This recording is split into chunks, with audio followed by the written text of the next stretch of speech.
Спортски поздрав, почитувани гледачи на М-нет телевизија, го следите новото издание на спортскиот магазин Трибина. Она што и постојано и претходно го анализиравме и зборувавме, некои нашите анализи се поклопија кога зборуваме пред се за втората лига. Овој пат ќе спомнеме и ќе видиме што се случи и во првата македонска фудбалска лига, пред се затоа што има репрезентативна пауза, па ќе биде добродојдена истата таа пауза како за прволигаш, така и за второлигаш, со оглед на фактот дека ќе начнеме една тема која што воднена ќе ја поразговараме и со некои од македонските фудбалски тренери околу нестабилноста на позицијата тренер во македонскиот фудбал, бидејќи во првата лига практично имаме една тренерска вртелечка во која што имаме 7 клубови променија тренери, некои по втор пат и по трет пат, додека пак во втората лига имаме 3 тренерски промени. Ќе зборуваме за ова, па понатаму во текот на самото издание од Трибина ќе ја анализираме табелата во првата и во втората лига и што може да очекуваме, бидејќи особено во втората лига во финишот имаме клучни надпревари околу тоа кој да биде есенски шампион, секако во најголема предност таму е екипата на Шкендија Рачино. Ја спомнав таа тема околу таа тренерска вртелешка. 7 екипи или 7 прволигаши практично променија тренери од почетокот на оваа сезона, што само по себе кажува дека при најмала резултатска криза секогаш тренерите ја превземаат таа одговорност и се разделуваат. Понекогаш можеби проблемот не е само кај тренерите, тука е нешто кое што самите клубови ќе треба да го анализираат и да се пронајде причината, бидејќи при секој лош резултат не само тренерот е тој кој што е виновен. Тука пред се имаме како една од причините се и финансиските проблеми и нередовната исплата на финансиите, можеби проблем со промашен ростер на играчи, така натаму прави да имаме промени тренерски кои што секогаш тренерите ја превземаат таа одговорност и на крајот двете екипи секогаш погодбено се разделуваат, односно имаме предвремен прекин на договорот на двете страни.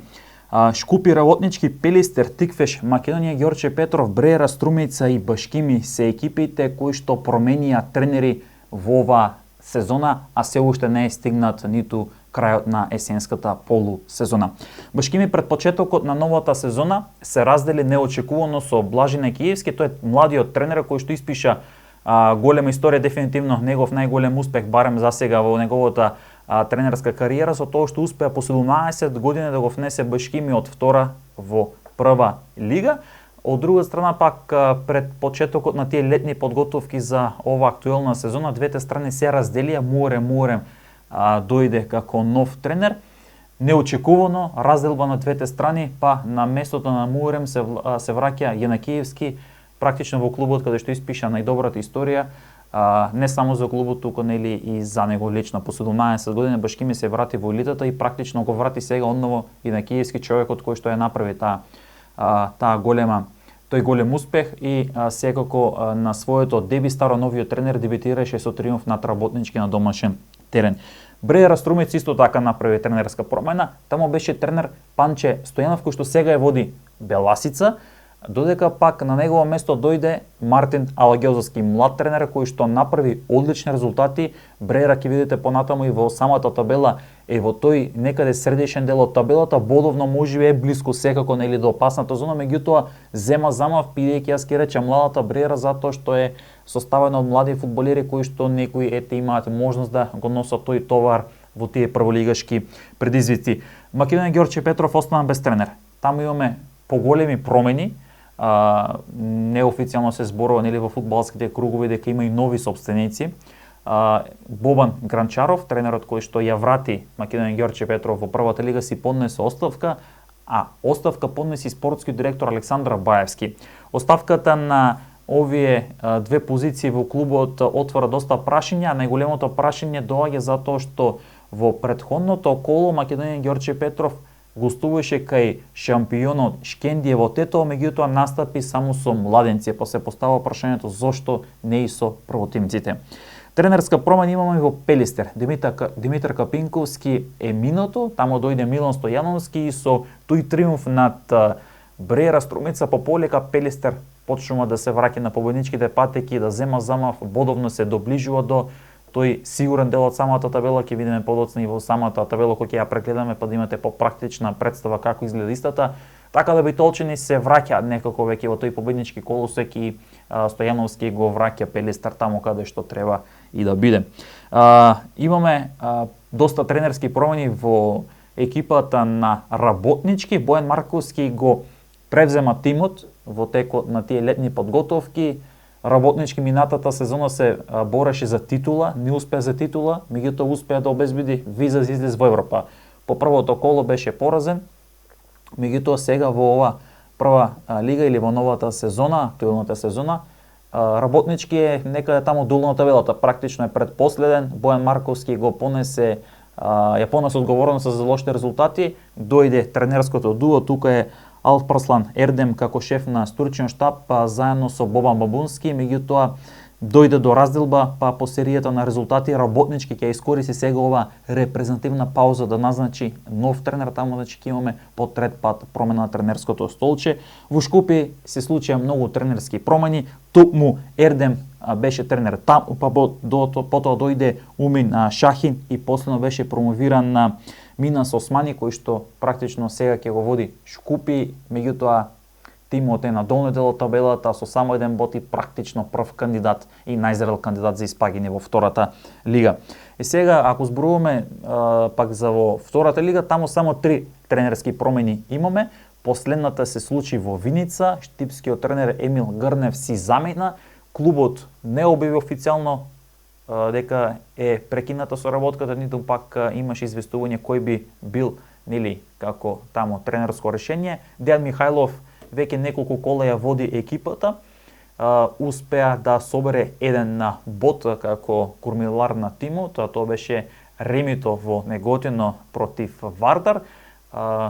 И натаму ќе биде доста тешко за Слога Виница. Останало да видиме дали Михајлов ќе ја води до крај екипата на Слога или пак евентуално можеби на полусезона ќе имаме промени. Таму дефинитивно ќе мора да има промени. И од играчки аспект затоа што клубот остана без првотемците поради како што велат тие заминале без поради неисплатени плати и така натаму, ќе треба да има промени ако сака Слога Виница да остане во втората лига. Од друга страна, тренерска промена се случи во Беласица. Најпрво екипата на Белаца загуби од Шкендија речено од дома со 0-1, потоа во гости загуби со Беласица ми се чини 3-1, односно со Осогово ми се чини беше резултатот 3-1.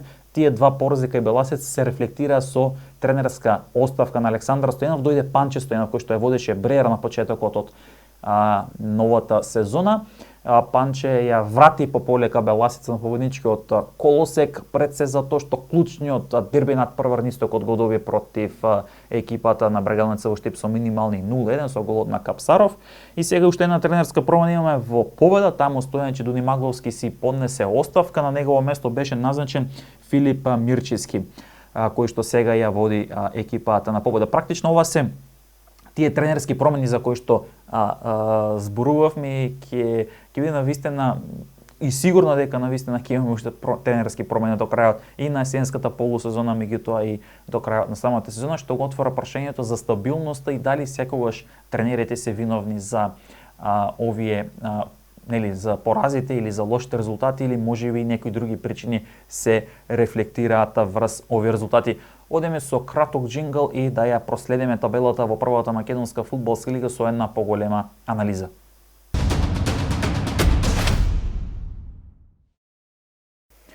По краткиот джингл се враќаме да ја проследиме табелата во првата македонска фудбалска лига, да видиме што досега се случуваше во фудбалската елита на Македонија. Еве и самата табела практично и она што ќе можеме да го продискутираме и да видиме како досега одигра прволигашите. Одиграни се 13 кола, еден надпревар кој што треба да се одигра, тој надпреварот помеѓу екипите на Шкупи и на Шкендија за да се комплетира во целост самата слика на табелата во првата македонска фудбалска лига. Надпревар кој што беше одложен поради европските обврски на шампионот Шкендија од Тетово. Надпревар кој што речи сигурно и би требало да го добие Шкендија, иако е нели на времето беше големо дерби, меѓутоа го изгуби сјајот пред целава сезона затоа што Шкупи е во една очена ситуација каде што практично може да видите самата табела единствениот тим кој што нема триумф, значи има едно реми, тоа со Работнички 11 порази на дното и затоа зборев и претходно дека е прв кандидат за испаѓање во втората македонска фудбалска лига. Вардар е во една победничка форма, која што е единствениот тим кој што не поразен, има 10 победи и практично 1-3 ремија без ниту еден пораз, со 33 бодови на своето конто. Импресивна гол статистика заедно со Стружени, 30 постигнати, 13 примени погодоци. Веднаш за нив е поранешниот шампион Струга Тремлум, со тоа што Стружени имат бод помалку или 32 бодови, 10 победи, 2 реми и 1 пораз, тој пораз од Бреа Струмица неочекуван, кој што беше на домашен терен. И гледате на исто тука статистика која што е и најдобра, затоа што Стружени имаат постигнато 32 погодоци или најмногу, имаат примено 10, втора најдобра одбрана после на Шкендија со најдобра гол разлика од плюс 22. Ова е во них горен дел од табелата. Еве Шкендија сега со 27 бодови, меѓутоа спомнав дека практично шампионот има надпревар помалку, кој што доколку го добие со екипата на Шкупи, тогаш ќе има 30 бодови и веќе ќе имаме тука доста неизвестно. Само 3 бодови ќе биде разликата помеѓу оние, ајде да речам, најзрели конкуренти нели за титулата излез во Европа. Секако Силекс е во некоја позадина со тоа што има 25 бодови, меѓутоа веќе како да се прави некој пресек, меѓутоа ќе се трудите има нели од Кратово секако да конкурира и за титула, но повеќе можеби и за излезот во Европа. Тука и Башкими, со тоа што Башкими има 22 бодови на своето конто, кажавме Бажене Киевски се врати во овој клуб и практично ете со победа дебитираше старо новиот тренер и екипата на Башкими е на петата позиција, повратникот по 17 години во фудбалската елита на Македонија со 22 бодови, статистика која што вели дека имаат 6 победи, 4 со 3, 3 порази, 4 ремија, 21 по 19 постигнати примени погодоци или плюс 2 статистиката и практично тој е последниот клуб кој што има на табелата позитивна гол разлика, затоа што сите надолу имаат негативна гол разлика. Може да приметите тука веќе почнува екипата на Бреа Струмица која што е на 6-та позиција со веќе минус 5 гол разлика, 16 бодови, меѓутоа веќе по полека Струмичани некако оваа сезона се далеко подобри за разлика од претходната сезона со 4-4-5 учинок, 20 постигнати, 25 примени погодоци. Тука е дебитантот Арсими, тимот од Чегране, тоа е гостиварско село кое што по прв пат се надпреварува во фудбалската елита на Македонија на 7-та позиција со 15 бодови, слична статистика како и на Струмичани, па доаѓа Македонија Ѓорче Петров, и ова е практично тимот или веќе таа бараж зона, затоа што 8-то и 9-то место водат кон баражот за можен опстанок. Лавовите имаат 14 бодови, меѓутоа таму ќе има доста турбуленција, ќе видиме што ќе се случува. Потоа и Тиквеш, Борче Христов, претходно него спомнавме, тој е практично кој што го предводи тимот на место од Ѓорги Мојсов. Таа седма тренерска промена која што се случи. Тиквеш со е на 9-та позиција со 12 бодови на своето конто, тие 12 бодови и те како ќе бидат доста силен мотив пред се затоа што триумфираше претходно Тиквеш со новиот предводник, па веќе фаќа приклучок. Еве го Пелистер. Ова е веќе зоната за директно испаѓање. 10-та, 11-та и 12-та позиција. Пелистер со 11 бодови, тој триумф кој што го имаше над Бреа Струмица, практично сега доаѓа до ситуација да биде доста по-силен конкурент и за директен опстанок. Работнички е во таа лоша серија резултати, само 7 бодови и тимот од Девор Мало е пред многу сериозни искушенија дали ќе може да остане во фудбалската елита на Македонија. И еве го Шкупи на долни дел од табелата со тоа што тимот од Чаир има надпревар помалку, меѓутоа е тежок надпревар против Шкендија, ќе биде чудо на вистина ако дојде нели до прв позитивен резултат со само еден бод на своето конто и на дното од табелата. Вака неколку изгледа првата лига и она што ете ќе го спомнаме дека веќе неколку како работнички Шкупи веќе ги ставаме во они, ајде да речем условно речено кош на екипи кои што ќе се веќе први кандидати за испаѓање. Пелистер, Тиквеш, Македонија, Ѓорче Петров, Арсими и Бреа ќе бидат екипите кои што ќе водат борба да можат да имат директен опстанок или евентуално преку бараж, меѓутоа некои од тие екипи ќе се бараат да биде 10-та или 3-та екипа која што ќе испадне. Ако ја гледаме вака табелата од следната сезона поради кратењето на лигата, тоа значи дека табелата би била вака, значи до 10-то до 10-та позиција, затоа што последните две или од следната сезона ќе се скрати, 11-та и 12-та позиција заминуваат во историјата и од следната сезона практично првата лига ќе брои 10 екипи, односно работнички и Шкупи како што се сега би ги немало, во тој случај би била табелата со 10. екипи и секако во тој случај ќе значи дека 10-та екипа според пропозициите за следната сезона ќе испаѓа директно, а пак 9-та позиција ќе игра бараж за можен опстанок во фудбалската елита. Така би требало да изгледа нели за сезона 26-27, до тогаш тоа значи дека последните три позиции, 10-то, 11-то и 12-то место директно испаѓаат во втората лига, а пак екипите кои што ќе бидат на 9-то и на 8-то место би играле бараж за опстанок. Ако ова беше конечна табела, тоа значи дека Пелистер, Работнички, Шкупи ќе беа веќе второлигаши, а пак Тиквиш и Македонија, Ѓорче Петров би играле бараж за опстанок во фудбалската елита на Македонија.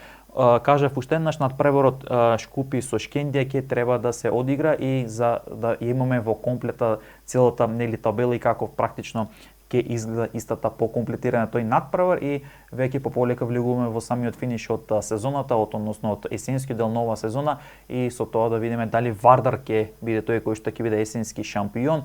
Тука е секако во трака за да биде есенски шампион и строго требало Шкендија и дали да остане таа импресивна статистика на Гоце Седловски како тренер на Вардар, кој што нема пораз и натаму и кој што практично успешно го води тимот на Вардар и секако Вардар атакува не само на титул, туку и на двојна круна во македонскиот фудбал. Одеме со краток джингл, па се враќаме да ја проследиме табелата во втората македонска фудбалска лига да видиме што тука ќе има.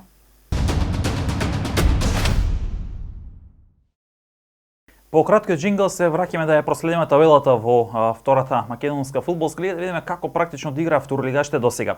Еве и самата табела од која што може да видите дека екипата на Шкендија Рачино, која што е предводена од искусниот тренер Љупчо Марковски Калц со 32 бодови на своето конто и всушност може да приметите единствениот тим кој што нема пораз. Ова доаѓа од како екипата на Брегалница во претходното коло го загуби дербито на истокот од Беласица со минимални 0-1 со голот на Капсаров. Од тоа што може да го видиме дека екипата на Шкендија Рачиново има најдобра одбрана со 6 примени поголоци и еден од подобрите напади или поефикасните напади во лигата со 22 постигнати поголоци или плюс 16 позитивна гол разлика, 10-2 е учинокот, односно 10 победи и 2 порази, единствениот тим кој што нема пораз, а на своето конто, како што кажав, има 32 бодови. Следува Брегалница Штип со 27 бодови, со тоа што во следното коло, после репрезентативната пауза, Брегалница гостува кај Шкендија Рачиново. Ова ќе биде дерби во горниот дел од табелата, каде што Брегалница ќе нема право на грешка, бидејќи во секој друг случај значително ќе побегне екипата на Шкендија, затоа што и вака веќе има 5 бодови предност, што дава некоја си нели веќе солидна предност кон тоа да Шкендија оди да биде есенски шампион во втората македонска фудбалска лига. Веднаш зад Брегалница е Охрид со изброј на бодови, односно 27, со тоа што, како што кажев, екипата на Охрид и екипата на Брегалница одигра нерешено, имавте можност нели да ги следите нашите извештаи кои што ги правиме за втората лига, така да поради подобрата гол разлика во случајот поради подобрата одбрана на Штипени со само 7 примени поголоци во однос на 10 на Охрид, прави да екипата на Охрид на третата позиција, меѓутоа изравнети со по 27 бодови на своите конта. Следува Беласица која што се проби до четвртата позиција благодарение на победата над Брегалница во Штип. На тој надправ треба да спомнеме дека Брегалница не реализираше пенал, Темелков биеше над голот, па со тоа Струмичен сега има 25 бодови и веќе дојде до четвртата позиција, а пак Охрид се спушта на петото место со 23 бодови, откако претходно загуби од екипата на Охрид во директната дерби пресметка која што се играше на Билјани извори во Охрид. Новаци е во една одлична серија на резултати, со Детонит Плочковица го дели шестото место. Овие две екипи претходно одигра реми во Радовиш од 1-1. Новаци е на шестата позиција со 20 бодови поради подобрата гол разлика во однос на Радовишани кои што се на седмата позиција со 20 бодови. Следува веќе Кожов со 17 бодови, толку има и Осогово. Овие две екипи одигра 0 во претходното коло во Гевгелија. Кожев поради подобрата гол разлика на 8-та позиција, Осогово е веќе во баражоната. Гледате овде, екипите кои што се на 9-та, 10-та и 11-та позиција всушност се во таа бараж зона за можен опстанок во фудбалската елита односно во втората македонска фудбалска лига, односно да го обезбедат опстанокот. Сите други позиции некако веќе дават можеме надеж да се стигне до третата позиција која што води кон можен влез, односно преку тој бараж за фудбалската елита на Македонија. Значи Осогово на 9-та позиција или во бараж зоната за опстанок со 17 бодови, следува Саса како 10-та со 14 погодоци, Тетекс кој што е на 11-та позиција со тие 13 бодови. Ова е таа зона за можен опстанок преку бараж. Веќе екипите кои што се од Саса па надолу веќе имаат уште потешка ситуација. Тој е случајот со победа. Практично Тетекс е последниот тим кој што е во таа бараж зона за опстанок. Победа и надолу екипите се тие кои што ќе практично водат тешка битка за опстанок, бидејќи последните 5 позиции директно водат кон испаѓање во третата македонска фудбалска лига. Кажав победа еве со 10 бодови заедно со екипата на Вардар Неготино 12, односно 13 место, потоа следува Преспа. Преспа забележа многу клучен, важен триумф над Големо Коњари на домашен терен, 9 бодови на своето конто и практично на тој начин има надежда тимот се надева дека би можел да стигне барем ако не повеќе до позициите кои што водат опстанок преку бараж во втората лига.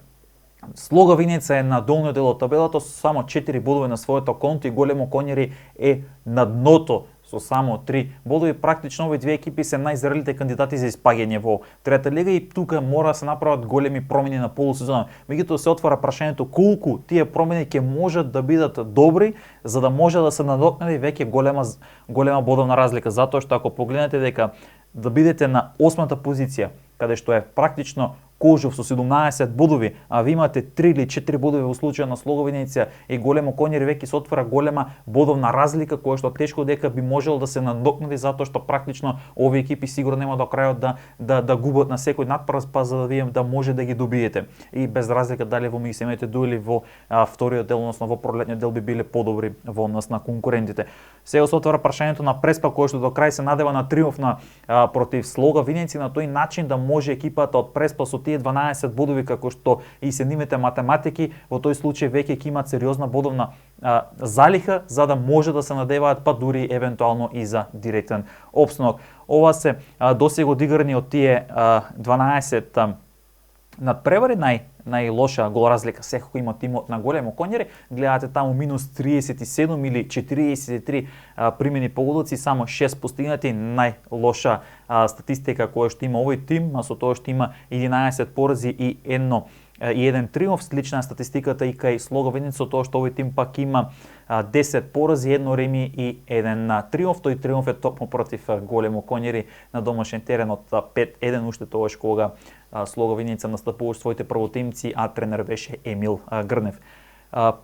Основното ще 3 кола, кои што треба да спомнеме дека тие кола ќе се одиграат во еден нов густ распоред. Претходните 3 кола се одигра во 7 дена, сега веќе поради репрезентативната пауза која што имаме овој викенд, практично следниот петок, тоа е 21 ноември, второлигашите ќе ги одиграат праварите од 13-тото коло. Потоа доаѓа надпреворот во вонреден термин вторник, кој што ќе се одиграат надпреварите од 14-тото коло и месечине 29 ноември, тоа е сабота, ќе се одиграат надпреварите од последното есенско коло или од последното 15-то коло и со тоа ќе биде комплетирана втората македонска фудбалска лига која во прашање есенската полусезона. Затоа спомнав дека овде ќе биде многу клучно во тие 3 надпревари кои колку ќе може бодови повеќе да освои, особено екипите кои што се во долниот дел од табелата. Тоа е практично од Тетекс па надолу, колку повеќе бодови толку полесна ќе биде пролетната полусезона, затоа што бодовната зимска залиха ќе значи многу за да се прават тие калкулации дали треба финансиски средства дополнителни за да има засилување, за да може да се реорганизираат екипите и да се надеваат на можен опстанок, бидејќи поради кратењето на лигата сите екипи кои што ќе од 12-тото до 16-тото место практично испаѓаат во трета лига, а позициите 9-та, 10-та, 11-та и 12-та односно 12-та надолу испаѓаат директно, а 9-та, 10-та и 11-та се тие кои што практично ќе водат битка за бараж да можат да го обезбедат опстанокот. Ако ова беше конечната табела во втората лига, односно веќе беше завршена сезоната, тоа значи дека победа Вардар Неготино, Преспа, Слога Винеца и Големо Коњари ќе беа нови третолигаши, а пак Осогово Сас и Тетекс ќе играа бараж за можен опстанок во втората лига. Накратко ќе спомнеме дека околу третолигашите Евромилк од Горно Лисиче, тој е поранешен прволигаш кој што настапува во трета лига Север, е единствениот веќе таму непоразен тим во трета лига Север и лидер кој што прави голема бодовна разлика со отворени амбиции и подготвен организацијски и финансиски да завраќање во втората лига. Победа во Ландово е исто така лидер во истокот. Овие екипи нели се со отворени амбиции, сакаат бараш. Ќе видиме што ќе донесат останатите региони. Борец веќе почна да прави посериозна разлика таму во трета лига Југ. Влазнимиот Струга е со пројавени амбиции, во западот е доста неизвестно, таму ќе видиме што ќе донесат, има уште доста да се одиграат неколку над првиот есенски дел. Останете до крај со нас, краток джинкл и се враќаме да ја затвориме и ова емисија од спортскиот магазин Трибина.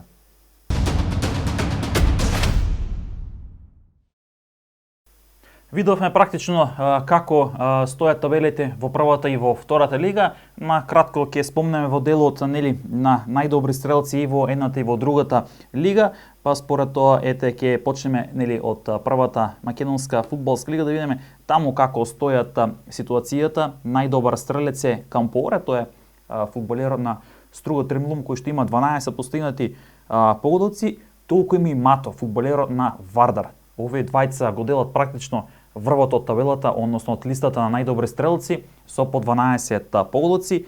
Шефити од Арсими има 9 погодоци на своето конто или 9 постигнати погодоци, тоа е фудбалерот на Арсими.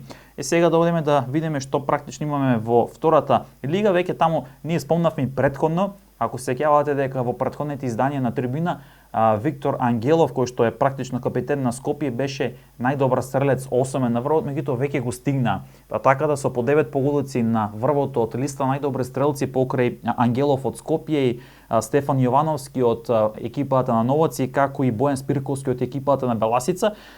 Четворици имаме на делба на тоа второ место, практично со по 8 погодоци. Тоа е Иван Глигоров, кој што настапува за Охрид, штипијанец од после на 8 погодоци, Сашо Дуков од Детони Плачковица, Тони Мичковски и Андреј Симевски се фудбалерите кои што имаат по 8 погодоци, а се од Каменица. Саса, односно настапува за ова екипа, Антонио Колановски од Охрид 6 погодоци и ете накратко 5 погодоци Веби Ислами од Кожув, потоа Азис Јамини од Тетекси, двајцата фудбалери на Беласица, Костин Капсаров кој што го реши дербито со Брегалница и Александар Коцев. И уште една информација, тоа е во делот на жолти картони. Знаете дека нели со 5 акумулирани жолти картони автоматски следува дека следниот надпревар го одмарате, така да 5 фудбалери ќе го пропуштат следното 13-то коло. Тоа е Никола, односно Михаил Николов од Осогово, кој што нема да може Крстев тренерот на Осогово да смета на неговите услуги, понатаму Дарио Деснич кој што ќе го пропушти практично дербито против Брегалница, Горан Натомовски кој што нема да настапува за Беласица, Христијан Бејков нема да настапува за Кожув и Лука Трајковски за Победа нема да настапува во рамки на 13-тото коло од втората македонска фудбалска лига. Уште една информација која што на крај би сакал да ја споделам, тоа е они надпревар кој што го одигра штипските одбојкари во Осло, Норвешка. Нивното деби беше таму на европската сцена, за прв пат како Штип Угда овој одбојкарски клуб излезе на европската сцена во Челендж купот, меѓутоа забележа пораз 3-1 во сето, меѓутоа ако се погледнат резултатите и играта, ветува дека на реваншот кој што се игра на 19 ноември среда во спортскиот рекреативен центар 25 мај во Радовиш, и те како Штипени можат да се поправат на тој реванш и да направат триумф кој што ќе ги однесе во следната фаза од Челендж купот, затоа што практично во првиот сет кој што заврши со 35-33 се покажа голема борбеност од двете екипи. И Кол Ил исто така вице шампион на Норвешка кој што по прв пат излегол на европската сцена, борбеност од двете страни за секоја топка, за секој поен. Веднаш во следниот сет Штипени го добија за 1-1 во сетови со резултат од 22-25, меѓутоа во следните два сета Кол Ил беше подобар, па така да во третиот сет славеше со 25-18 за 2-1 и последниот сет со доста борба 25-23 за конечен 3-1 во сетови, меѓутоа има уште што да се поправат, затоа што Штипени, како што кажа, во Радовиш со поддршка нормално од верената публика ќе се надева на многу подобар резултат со кој што како ќе може да се надева за следна фаза или за следен прогрес во Челендж купот и да стигне и до првата победа на европската сцена. Почитувани гледачи на спортскиот магазин Трибина на Емнет телевизија, ова беше се што подготвивме и секако следете и понатаму спортски случувања кои што ги правиме на Емнет и преносите од втората лига. Останете понатаму со програмата на Емнет и спортски поздрав.